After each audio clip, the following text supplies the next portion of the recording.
Hey everybody, this is Matt Dickman and this is another edition of Whiteboard Session. Today we're going to take a look at Digg, the social news aggregation site, which is actually, the concept itself has spun off a number of different copycats. But this is something that you see if you're out looking around the blogosphere. You see lots of links to dig something, and people are showing how many digs that a certain article has received. So basically what I want to do is go through and show you how the system actually works. So the way that this works, it's DIGG, right? So if you go to digg.com, you'll actually see that the site is structured where the top stories are in the main column, and then across the top there are different categories. So what happens are, people as they're browsing the internet, they'll come to a website, right? And they'll say, okay, this is a really great article that I really appreciate, and they'll hit the Digg button. What that does is it takes you back to the site, to the Digg site, and you have to be a member, which is one thing that I think has kept a lot of people from using the system.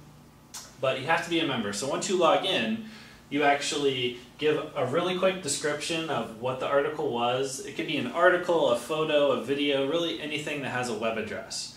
So you come back to Digg, you give it a description of why you think it's worthy, basically, what caught your attention, and it should be a really unique summary of what the article is. And then you give it some keywords so that people can search on it if they're actually searching through the system. And the system itself is a really useful index or search engine for people to be able to find content in different types of categories.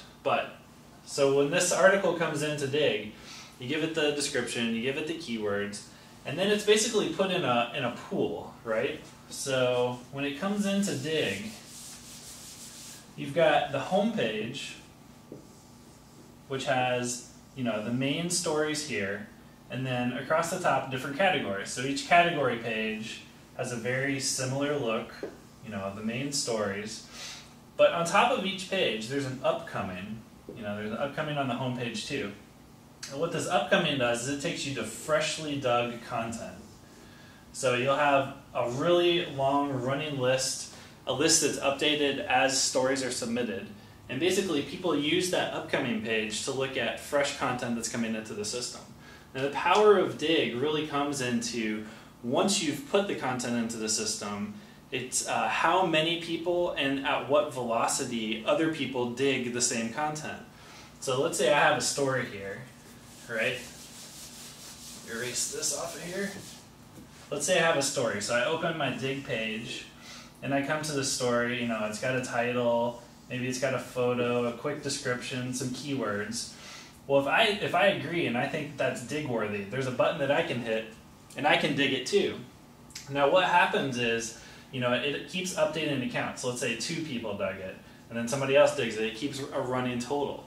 And as that running total gets higher and higher, this story moves further and further up the list. So the goal really is to have the most digs in the fewest amount of time to make something really popular. So if we look at the way that content is ranked, we look at the number of digs and time.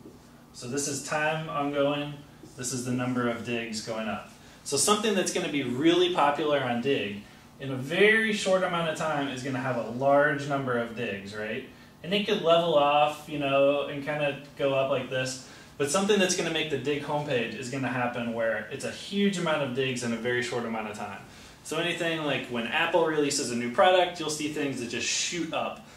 Thousands, tens of thousands of digs. Other things that are on here, you'll see really slow, steady digs. And these are the types of things that people find when they're searching through keywords. They may find it just through the search engine itself or through Google. But this is something it's not going to make the home page. It's going to be in the system. It's going to count as a dig. It's going to drive some traffic because people are going to find it.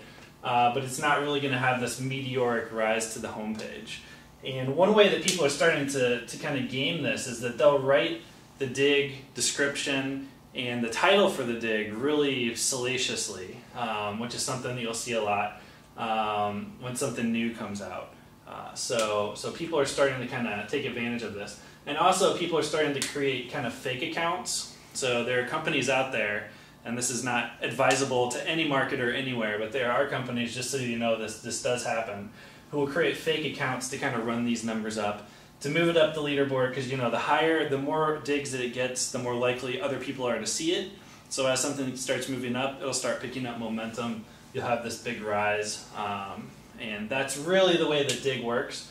There are other sites that are using this. Netscape used it for a while, but you're seeing this everywhere, where users are not only finding and submitting content, but voting on it and using this kind of popularity ranking system. So that's really how Digg works. If you have any topics for future whiteboard sessions, definitely drop me an email, mattdickman@gmail.com, or you can leave a comment on the post. Thanks a lot, and I'll talk to you next time.